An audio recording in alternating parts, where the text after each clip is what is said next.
박태호와 최유나 둘 다 끝내겠다. 그 말이 떨어지는 순간 저는 숨이 멎는 줄 알았습니다.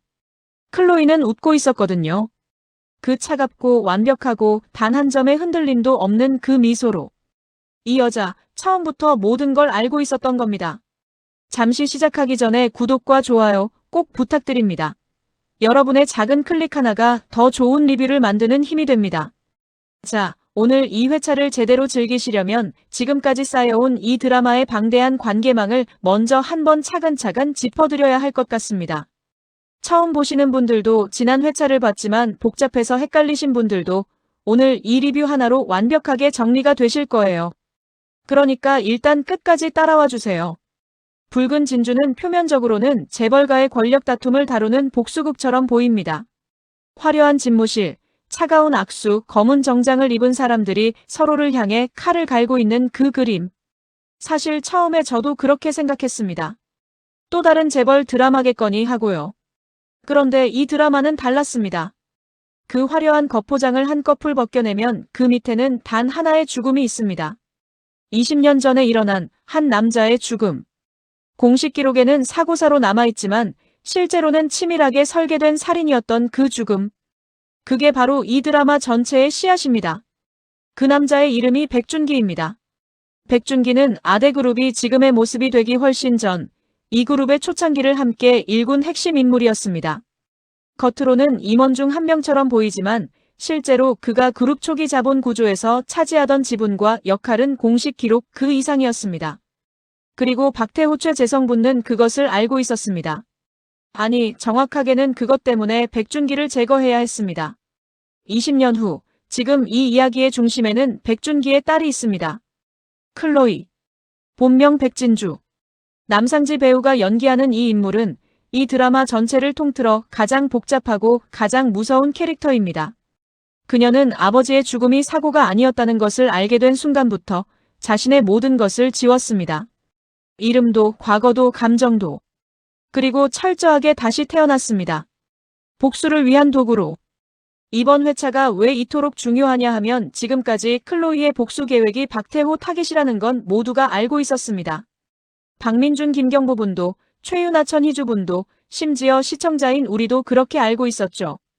클로이는 박태호를 무너뜨리기 위해 최유나를 동맹으로 끌어들였고 박민준을 방패로 삼았습니다. 그런데 이번 회차에서 그 전제가 산산조각 납니다. 클로이의 선언은 단 하나였습니다. 박태호와 최유나 둘 다 끝내겠다. 최유나는 동맹이 아니었습니다. 처음부터 표적이었습니다. 그리고 동시에 이번 회차에서는 세 개의 전선이 동시에 펼쳐집니다. 박태호의 집무실, 클로이의 은신처, 그리고 현장을 감시하던 박현준 강담인 분의 차 안. 이 세 공간은 서로의 존재를 의식하면서도 상대의 정확한 의도는 전혀 모른 채 각자 다음 수를 두고 있습니다. 긴장감이 폭발적으로 올라가는 건 바로 이 무지의 교차 때문입니다. 각자가 상대를 알고 있다고 믿지만 실제로는 아무도 전체 그림을 보지 못하고 있는 상황. 시청자만이 그 전체를 보고 있는 유일한 존재인 거죠. 그 불균형한 정보의 격차가 이번 회차 내내 등골을 서늘하게 만드는 가장 큰 요인이었습니다. 이번 회차의 포문을 여는 장면은 아대그룹 본사 로비입니다. 엘리베이터 문이 열리고 최유나가 걸어 나옵니다. 하이힐 소리가 대리석 바닥에 울려 퍼지고 지나치는 직원들이 하나 둘 굳어버립니다. 이 여자는 죽었습니다. 모두가 알고 있는 사실이었죠. 차량 추락 사고, 사망 처리, 장례식까지 치러진 여자가 지금 이 로비를 걷고 있습니다. 최유나는 죽지 않았습니다. 박태호 최재성분과 사주한 그 차량 추락 사고에서 그녀는 구사일생으로 살아남았습니다. 그리고 살아남은 순간부터 그녀는 선택을 해야 했습니다. 살았다는 것을 알리고 보호를 구하거나 아니면 죽은 척하고 박태호가 방심하는 시간을 이용하거나. 그녀는 후자를 골랐습니다. 그 기간 동안 최유나는 숨어서 단 하나의 목적에만 집중했습니다. 박태호를 무너뜨릴 증거를 확보하는 것. 그리고 그 증거가 완성된 지금 그녀는 아무렇지도 않은 얼굴로 이 로비를 가로지르고 있습니다. 박태호의 집무실에 들어선 최유나는 테이블 위에 파일 하나를 내려놓습니다. 자백 녹음 파일의 사본과 거래 내역이 담긴 문서들. 제가 살아있다고 해서 달라지는 건 없어요. 박태호는 눈 하나 깜짝하지 않습니다. 이 대사를 들으면서 저는 등골이 오싹했습니다. 보통 악당이라면 여기서 당황하거나 분노하거나 뭔가 반응을 보여야 정상입니다. 그런데 이 남자는 마치 오늘 점심 메뉴 얘기를 하듯이 저 말을 내뱉습니다. 이미 알고 있었던 겁니다. 최윤아가 살아있다는 것을. 그리고 이렇게 올 것이라는 것도. 하지만 최윤아는 흔들리지 않습니다. 제가 가진 게 녹음 파일만인 줄 알았나요? 이 한마디와 함께 꺼내든 두 번째 서류들. 이번 회차 첫 번째 폭탄이 이 순간 터집니다. 최윤아가 내민 것은 단순한 자백 파일이 아니었습니다. 아대그룹 내부의 비자금 장부 그리고 복잡한 우회로를 거쳐 조성된 비리 자금의 흐름을 보여주는 재무문건들.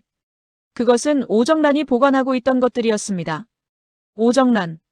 박태호의 전 내연녀. 별채로 쫓겨난 뒤 박태호에게 완전히 버림받은 여자. 그녀가 왜 이 문건들을 가지고 있었는지, 그리고 왜 최윤아에게 그것을 건넸는지. 이 질문이 바로 이번 회차의 두 번째 층위입니다. 오정란이 인물의 캐스팅 정보는 아직 공개 전은 이 드라마에서 가장 인간적인 인물 중 하나입니다. 아이러니하게도 가장 도덕적으로 타락한 행동을 해온 사람인데도 불구하고 그녀는 박태호의 더러운 비밀들을 함께 묻어왔습니다. 오랜 시간 동안 그가 원하는 것이라면 무엇이든 했고 그가 알리고 싶지 않은 것은 무덤까지 가져갈 각오를 했습니다.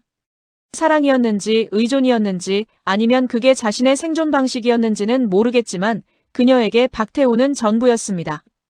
그런데 어느 날 갑자기 처리 대상이 되었습니다. 버림받는 것도 모자라 위험 요소로 분류된 겁니다. 오랜 세월 공범이었던 자신이 이제는 제거해야 할 증거가 된 것이죠. 오정란의 분노는 이해할 수 있습니다. 당연히 이해가 됩니다. 하지만 그 분노가 향하는 방향이 문제입니다. 그녀는 박태호에게 복수하기 위해 자신이 수년간 몰래 보관해온 비자금 장부와 비리 문건을 박태호의 적들에게 넘기기로 합니다. 그 첫 번째 접촉 대상이 바로 김단희 박진희 분입니다. 김단희는 이 드라마에서 독보적으로 흥미로운 인물입니다. 회사 내부의 권력 갈등을 누구보다 예민하게 감지하고 최윤아와 박태호의 관계를 의심하며 독자적으로 움직이는 인물. 그녀는 클로이의 정체를 조사하기 시작했고 오정란의 접촉이 함정일 수 있다는 것을 직감하면서도 정보의 가치를 무시하지 못합니다. 오정란과 김단희의 만남은 이번 회차에서 가장 팽팽한 두 사람의 대면 장면 중 하나입니다. 두 여자는 서로를 의심하면서 동시에 서로를 필요로 합니다. 오정란은 자신의 정보를 제대로 쓸 수 있는 사람이 필요하고 김단희는 박태호의 약점을 잡을 직접적인 증거가 필요합니다. 이해관계가 딱 맞아 떨어지는 것처럼 보이지만 진짜 긴장감은 그 너머에 있습니다. 당신 클로이 편이에요? 아니면 박태호 편이에요? 오정란의 직접적인 질문에 김단희가 주저하지 않고 대답합니다. 저는 제 편입니다. 이 대사 하나가 앞으로 김단희가 이 드라마에서 어떤 역할을 할지를 완벽하게 정의합니다. 그녀는 어느 진영에도 속하지 않습니다. 클로이의 복수에도 박태호의 지배구도에도 그녀는 철저하게 자기 자신만을 위해 움직이는 독립 플레이어입니다. 그리고 그런 인물이 가장 위험하다는 건 드라마 역사가 증명해줍니다. 이번 회차 이후 김단희가 어느 방향으로 움직일지는 다음 회차의 또 다른 핵심 변수가 될 것입니다. 박현준 강담인 분. 이 드라마에서 제가 가장 마음이 쓰이는 인물을 꼽으라면 단연 현준입니다. 그는 클로이를 사랑합니다. 아니 사랑했습니다. 백진주였던 시절의 그녀를. 함께 나눴던 시간들, 그 기억 속의 그녀를. 하지만 지금의 클로이는 그가 기억하는 그 여자가 아닙니다. 눈빛이 다르고 말투가 다르고 무엇보다 웃음이 다릅니다. 예전의 진주는 진심으로 웃었지만 지금의 클로이는 계산해서 웃습니다. 그것을 알면서도 현준은 그녀의 곁을 떠나지 못합니다. 이번 회차에서 현준이 마주한 진실은 그야말로 잔인했습니다. 그는 백준기 사건을 재조사하고 있었습니다. 클로이를 돕기 위해서가 아니라 오히려 클로이에게 무슨 일이 있었는지를 이해하기 위해서. 그리고 그 조사 과정에서 그가 손에 넣게 된 결정적인 단서 하나. 자신의 아버지도 그 사건에 연루되어 있었다는 증거. 박현준의 아버지는 박태호의 범죄를 돕거나 최소한 방조했습니다. 고의인지 협박에 의한 것인지 아니면 상황에 이끌려 어쩔 수 없이 끌려 들어간 것인지 그것은 아직 명확하지 않습니다. 하지만 결과는 같습니다. 현준의 아버지는 백준기의 죽음과 연결된 사람입니다. 이 장면에서 카메라는 서류를 쥔 현준의 손을 클로즈업합니다. 손끝이 하얗게 질립니다. 서서히 떨리기 시작합니다. 그는 한참 동안 움직이지 못합니다. 창문 너머로 도시의 불빛이 흘러가고 현준은 그 불빛들을 보지 못하면서 보고 있습니다. 대사가 없습니다. 이 장면 전체에 대사가 없습니다. 그럼에도 불구하고, 아니 그렇기 때문에 더욱 압도적입니다. 배우 강다민이 이 장면에서 보여주는 연기는 이번 회차의 명장면을 넘어서 드라마 전체를 통틀어 기억에 남을 장면이 될 것입니다. 눈가가 붉어지는 것도, 목젖이 움직이는 것도, 어깨가 서서히 내려앉는 것도, 말 한마디 없이 표정과 몸으로 한 인간의 내면이 무너지는 과정을 고스란히 보여줍니다. 그리고 긴 침묵 뒤에 현준은 결심합니다. 클로이를 지키기 위해서라도 아버지와 박태호를 동시에 무너뜨리기로. 이 결심이 얼마나 비극적인지 아시겠어요? 사랑하는 사람을 지키기 위해 자신의 아버지를 직접 무너뜨리는 역할을 맡아야 하는 겁니다. 이 드라마가 단순한 복수극이 아니라는 증거가 바로 이 순간에 있습니다. 클로이가 설계한 함정 바이오 부문 인수. 이번 회차에서 박태호는 겉으로 보기에 클로이의 계획에 말려들어가는 것처럼 보입니다. 클로이가 설계한 바이오 부문 인수건에 적극적으로 개입하기 시작하고 그 과정에서 비자금을 무리하게 동원합니다. 클로이의 계획대로라면 그 비자금 흐름이 증거가 되어 박태호를 옥죄는 올가미가 될 것입니다. 하지만 이 장면에서 박태호의 표정이 미묘합니다. 너무 여유롭습니다. 박태호는 20년 동안 아대그룹의 정상에 있었던 사람입니다. 그가 살아남은 방식은 단 하나, 상대보다 항상 한 발 앞서 생각하는 것이었습니다. 그런 사람이 이렇게 태연하게 덫안으로 걸어 들어가고 있다면 그건 두 가지 가능성 중 하나입니다. 덫인 줄 모르거나 아니면 알면서 들어가거나. 박태호는 알고 있습니다. 그리고 그게 더 무섭습니다. 그 혼잣말이 결정적입니다. 집무실 창가에 서서 도시를 내려다보며 박태호가 중얼거립니다. 클로이가 뭘 원하는지 알아야 클로이를 끝낼 수 있지. 이 대사에서 드러나는 것은 박태호는 클로이를 단순히 제거하려는 게 아니라는 겁니다. 클로이를 이용하려는 겁니다. 클로이의 복수 계획을 역으로 활용해서 오히려 자신의 그룹 내부 반대 세력들을 한꺼번에 숙청하려는 더 큰 그림을 그리고 있는 것입니다. 그의 진짜 적은 클로이가 아닙니다. 클로이보다 훨씬 가까운 곳에 있는 내부 반란 세력들. 그리고 클로이의 복수 과정에서 누가 자신의 편이고 누가 적인지가 선명하게 드러날 것을 박태호는 기다리고 있는 겁니다. 뱀의 머리를 잡으려면 뱀이 스스로 움직일 때까지 기다려야 합니다. 박태호는 지금 그것을 하고 있습니다. 오정란이 최윤아를 통해 비리 문건을 넘겼다는 것을 클로이도 파악합니다. 그리고 이번 회차에서 처음으로 클로이와 오정란이 간접적으로 연결되는 장면이 등장합니다. 클로이는 오정란을 직접 만나지 않습니다. 하지만 오정란이 보관하고 있는 문건의 일부가 아직 전달되지 않았다는 것을 알고 있습니다. 그리고 그것을 확보하기 위해 제임스 리를 움직입니다. 오정란 입장에서 제임스 리는 낯선 사람입니다. 하지만 그가 전달하는 메시지의 내용이 오정란을 움직이기에 충분했습니다. 당신이 보관하고 있는 마지막 파일. 그것만 있으면 박태호는 영원히 끝납니다. 오정란은 망설입니다.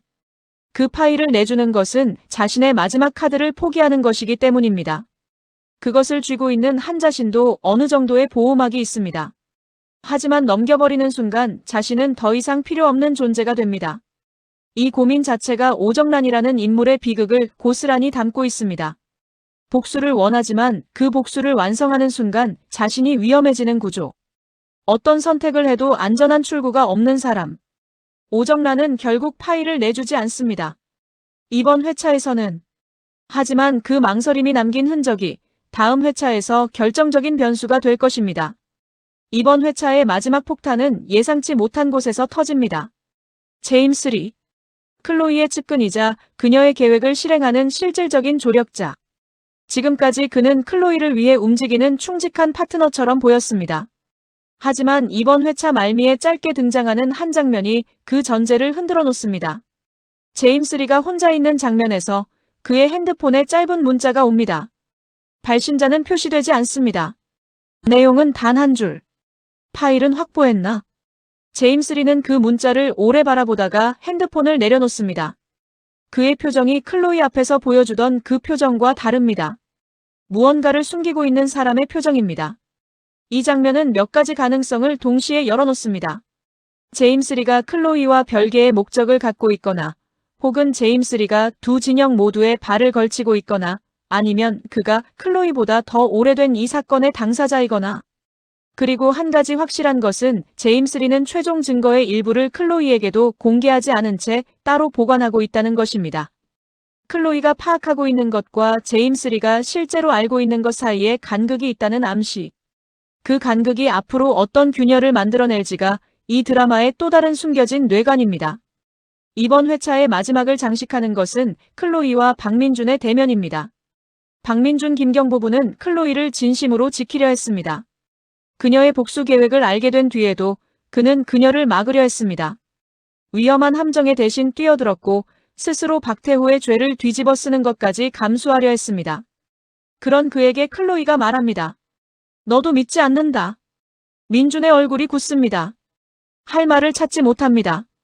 클로이는 계속합니다. 목소리는 여전히 차갑고 흔들림이 없습니다. 좋은 사람이어서 더 믿을 수가 없어. 나한테 필요한 건 좋은 사람이 아니니까. 이 대사가 클로이라는 인물의 본질을 가장 잘 드러내는 순간입니다. 그녀에게 복수는 이미 감정이 아닙니다. 시스템입니다. 그리고 그 시스템 안에서 좋은 사람은 오히려 변수가 됩니다.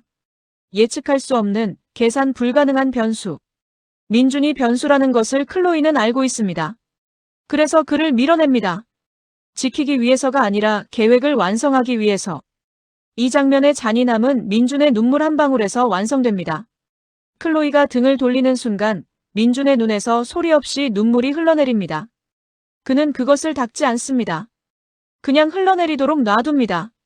카메라는 그 눈물을 클로즈업하다가 천천히 멀어지는 클로이의 뒷모습으로 이동합니다. 이 회차에서 가장 아픈 장면이었습니다. 그런데 진짜 문제는 여기서 시작됩니다. 이제부터가 진짜입니다. 클로이가 최유나도 표적이라고 선언했을 때 저는 처음에 이렇게 생각했습니다. 아, 최유나가 배신을 했기 때문이겠지. 클로이의 동맹인 척하다가 뒤통수를 쳤으니까 그에 대한 반응이겠거니 했습니다. 그런데 이번 회차를 처음부터 다시 돌이켜보면 클로이는 처음부터 최유나를 표적으로 삼고 있었습니다. 이게 진짜 반전입니다. 최유나가 아대그룹에 복귀해서 박태호에게 경영권을 요구한 것. 그게 클로이에게는 함정 설계의 핵심 부품이었습니다. 최유나를 이용해서 박태호를 압박하고 박태호가 그 압박에 반응하면서 무리수를 두게 만드는 것. 그게 클로이의 계획이었습니다. 최유나는 자신이 그 계획의 설계자 중 한 명이라고 믿었습니다. 클로이와 공동 전선을 펼치는 동맹이라고 생각했습니다. 비자금 장부를 함께 쥐고 자백 파일을 함께 보유하고 박태호를 양쪽에서 조이는 구도라고 판단했습니다. 하지만 클로이의 눈에 최유나는 처음부터 미끼였습니다. 최유나가 박태호를 압박하는 행위 자체가 불법 협박에 해당합니다. 자백 파일을 흘린 것도 비자금 장부를 활용하려 한 것도 전부 최유나 자신의 손으로 직접 한 일들입니다. 클로이는 최유나가 그 행동들을 하도록 유도했고 그 과정을 처음부터 기록하고 있었습니다. 이제 박태호를 고발하면 최유나 자신도 공범이 됩니다. 클로이는 그 구조를 처음부터 설계한 겁니다. 최유나가 이것을 깨닫는 순간의 표정이 이번 회차의 또 다른 명장면입니다. 배우 천이주의 연기가 빛을 발하는 순간이었는데요. 분노, 공포, 자기 혐오, 그리고 그 모든 것을 덮어버리는 냉정함의 회복까지 짧은 시간 안에 복잡한 감정의 레이어가 얼굴에 스쳐 지나갑니다. 그리고 최유나는 결정을 내립니다. 클로이보다 먼저 움직이겠다는 결정. 클로이의 계획이 완성되기 전에 클로이를 먼저 제거하겠다는 결정. 이 결정이 최유나를 또 다른 차원의 위험으로 밀어넣는다는 것을 그녀는 아직 모릅니다. 왜냐하면 클로이는 최유나가 이 결정을 내릴 것을 이미 예측하고 있었으니까요. 최유나가 칼을 빼드는 그 순간을 클로이는 기다리고 있었던 겁니다. 그게 마지막 퍼즐 조각이기 때문에. 최유나가 클로이를 향해 칼을 겨누는 순간 그것 자체가 클로이에게는 최유나를 완전히 덫에 가두는 결정적 증거가 됩니다. 정리하자면 이렇습니다. 클로이는 박태호를 향한 복수를 미끼로 삼아 최유나를 끌어들였고 최유나의 자발적인 행동들을 증거로 확보했으며 이제 최유나가 반격에 나서는 것을 기다리고 있는 겁니다. 그 반격 자체가 최유나의 자멸을 완성하도록 설계되어 있기 때문에 이걸 생각하면 클로이라는 인물이 얼마나 무서운지 다시 한번 실감하게 됩니다. 그녀의 복수는 감정의 폭발이 아닙니다. 수년에 걸쳐 설계된 단 하나의 허점도 없는 차가운 시스템입니다. 한 가지 더. 클로이의 선언 박태호와 최유나 둘 다 끝내겠다. 이 선언을 들은 사람이 누구였는지를 다시 한번 생각해 보세요. 박민준이었습니다. 클로이가 믿지 않는다고 말하면서 밀어낸 그 박민준에게 클로이는 이 선언을 했습니다. 왜 밀어내면서 그 말을 했을까요? 이건 제 뇌피셜인데 클로이가 민준에게 그 말을 한 것은 민준이 최유나를 보호하려 들지 않도록 미리 못을 박은 것일 수 있습니다. 민준이 최유나를 향한 클로이의 칼을 막으려 할 가능성. 그것을 미리 차단한 것입니다. 클로이는 민준을 밀어내면서도 민준의 다음 행동까지 계산하고 있었던 겁니다. 정말 무서운 여자입니다. 이제 이번 회차에서 드러난 것들을 바탕으로 앞으로의 전개에 대한 제 뇌피셜을 풀어드리겠습니다. 물론 어디까지나 제 분석이고 추측이니까 맞으면 같이 소름 돋고 틀리면 같이 웃어주세요. 클로이를 단순한 복수자로 보는 건 이 드라마를 절반밖에 이해하지 못하는 겁니다. 그녀의 복수는 감정에서 출발했지만 이미 감정을 초월한 시스템이 되었습니다. 박민준을 이용하려 했고 최유나를 미끼로 썼고 제임스 리의 비밀조차 자신의 계획에 편입시켰습니다. 이게 단순한 복수심으로 할 수 있는 일이 아닙니다. 이건 훨씬 더 큰 목적을 향해 설계된 구조입니다. 그렇다면 클로이가 진짜 원하는 것은 뭘까요? 뇌피셜 가설 1 클로이의 진짜 목적은 복수가 아니라 회수다. 백준기가 아대그룹 창업 초기에 어떤 위치였는지를 생각해 봅시다. 공식 기록에는 임원 중 한 명으로 남아있지만 실제 초기 자본 구조에서 그가 차지하고 있던 지분과 역할이 훨씬 더 컸다면 박태호가 백준기를 제거한 이유가 단순한 권력욕이 아니라 그 지분을 빼앗기 위해서였다면 클로이는 박태호를 무너뜨리는 것을 넘어서 아대그룹 자체를 되찾으려 하는 것일 수 있습니다. 아버지에게서 빼앗긴 것을 되찾는 것. 그것이 진짜 블랙펄의 복수입니다. 이렇게 보면 모든 퍼즐이 맞아떨어집니다. 클로이가 왜 박태호를 단순히 폭로하거나 고발하는 방식을 택하지 않고 이렇게 복잡한 경영권 전쟁 구도를 설계했는지. 그녀는 박태호를 감옥에 보내는 게 목적이 아닙니다. 아대그룹을 손에 넣는 것이 목적입니다. 그리고 최유나를 표적으로 삼은 이유도 여기서 설명이 됩니다. 최유나는 박태호와는 다른 경로로 아대그룹의 경영권 일부를 노리고 있습니다. 클로이의 관점에서 최유나는 또 다른 약탈자입니다. 같은 편이 될 수 없는 이유가 있었던 거죠. 박태호는 이 드라마 전체에서 가장 읽기 어려운 인물입니다. 악당이라는 건 알겠는데 그 악당이 어디까지 생각하고 있는지가 보이지 않습니다. 그게 이 캐릭터의 공포입니다. 이번 회차에서 박태호가 클로이의 함정인 줄 알면서도 들어간 것 그게 단순히 클로이를 파악하기 위해서만은 아닐 수 있습니다. 뇌피셜 가설 2 박태호에게 클로이의 정체를 알려준 이중 스파이가 있다. 박태호가 확보하고 있는 클로이 관련 정보의 양이 이번 회차에서 암시되는데 그 정보의 정밀도가 단순한 내부 조사로 얻을 수 있는 수준이 아닙니다. 클로이의 네트워크 내부를 알고 있는 사람만 알 수 있는 디테일이 포함되어 있습니다. 누군가가 클로이의 측근 중에서 박태호에게 정보를 흘리고 있다는 뜻입니다. 그 후보로 가장 먼저 떠오르는 인물은 제임스 리입니다. 그가 받은 익명 문자 파일은 확보했나? 의 발신자가 박태호 측이라면 제임스 리는 클로이의 복수 계획을 이용하면서 동시에 박태호에게도 정보를 팔고 있는 이중 첩자일 수 있습니다. 하지만 더 충격적인 가능성도 있습니다. 박민준입니다. 클로이가 박민준을 믿지 않는다고 밀어낸 것 그게 단순히 감정적 거리두기가 아니라 박민준이 실제로 박태호 측과 연결되어 있다는 것을 클로이가 눈치챘기 때문이라면 박민준이 클로이를 보호하려 하면서 동시에 박태호 쪽에 일부 정보를 흘리고 있다면 그건 클로이를 지키기 위한 거래일 수도 있습니다. 박태호에게 일부 정보를 줌으로써 클로이에 대한 직접적인 위해를 막는 협상. 그렇다면 박민준은 배신자가 아니라 가장 비극적인 방식으로 클로이를 사랑하는 사람이 되는 거죠. 이 가능성이 맞다면 클로이가 그것을 알고도 박민준을 이용했을 가능성이 있습니다. 그리고 그 가능성이 맞다면 클로이와 박민준의 관계에서 우리가 앞으로 목격해야 할 것이 어떤 종류의 것인지 생각만 해도 마음이 무거워집니다. 박현준의 비극은 아직 시작도 안 했습니다. 그는 아버지의 과거를 알았습니다. 그리고 클로이를 지키기 위해 아버지와 박태호를 함께 무너뜨리기로 결심했습니다. 하지만 생각해보세요. 클로이의 복수가 완성되면 어떻게 되나요? 박태호가 무너지고 그 과정에서 연루된 모든 인물이 드러납니다. 현준의 아버지도 그 안에 포함됩니다. 현준이 그것을 감수하기로 했다면 그 결심은 진심입니다. 하지만 실제로 그 순간이 오면, 아버지가 법정에 서는 모습을 목격하는 순간이 오면 그 결심이 흔들리지 않을 수 있을까요? 클로이의 계획에서 가장 큰 취약점은 감정입니다. 클로이 자신은 감정을 이미 닫아버렸다고 생각하지만 현준 앞에서 보여주는 미세한 균열들, 그것이 바로 감정입니다. 현준이 클로이의 마지막 단계, 즉 제임스 리의 최종 증거를 공개하는 순간에 개입하려 들면 어떻게 될까요? 아버지를 보호하기 위해서가 아니라 클로이를 보호하기 위해서. 그 증거가 공개되는 순간 클로이가 표적이 될 것을 알기 때문에. 하지만 그 개입이 오히려 증거 공개를 막아버린다면 클로이가 수년간 준비한 복수의 마지막 퍼즐이 현준의 선의에 의해 무너진다면 그 순간 클로이와 현준의 관계는 돌이킬 수 없는 균열을 맞이할 겁니다. 클로이는 현준을 용서하지 못할 것입니다. 좋은 의도였다고 해도. 아니, 좋은 의도였기 때문에 더 용서하지 못할 것입니다. 그것이 이 드라마가 우리에게 보여주려는 가장 잔인한 아이러니일 수 있습니다. 사랑이 복수를 막고 그 사랑이 또 다른 비극을 만드는 구조. 최유나는 이 드라마에서 가장 아슬아슬한 포지션에 있는 인물입니다. 그녀는 처음에 피해자였습니다. 박태호에게 이용당하고 버려진 피해자. 그 분노로 복귀를 결심하고 살아 돌아왔습니다. 여기까지는 응원할 수 있는 서사입니다.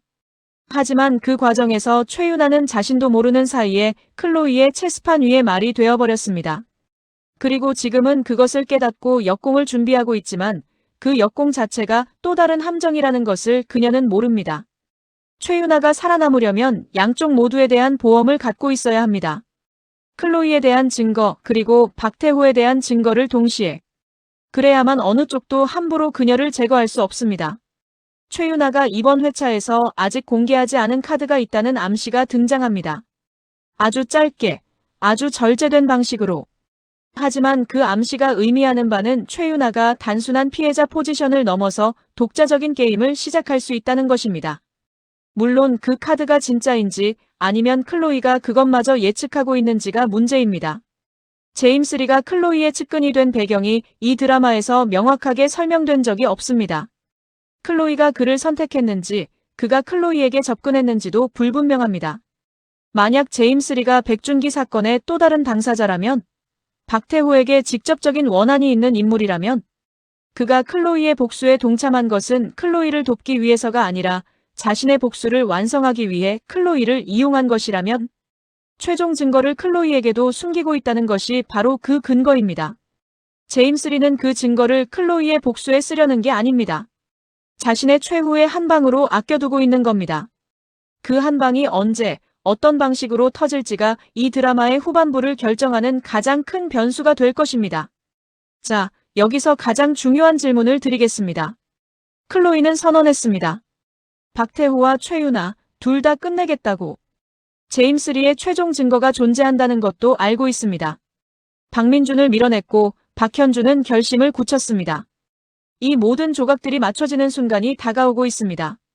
그런데 박태호가 이 모든 것을 이미 알고 있다면 클로이가 마지막 패를 꺼내드는 바로 그 순간 박태호가 그 패를 오히려 클로이 자신을 향해 돌려세운다면, 그리고 만약 제임스 리가 박태호 측 사람이었다면 클로이의 복수는 단 한 발을 남겨두고 완전히 뒤집힐 수도 있습니다. 블랙펄은 과연 진주가 될 수 있을까요? 아니면 결국 바다 밑으로 가라앉고 마는 걸까요? 다음 회차가 어떻게 시작될지 저도 너무 궁금합니다. 여러분은 어떻게 생각하세요? 댓글로 여러분의 뇌피셜도 들려주세요. 그리고 구독과 좋아요는 이 채널이 계속 달릴 수 있는 힘이 됩니다. 다음 리뷰에서 또 만나요.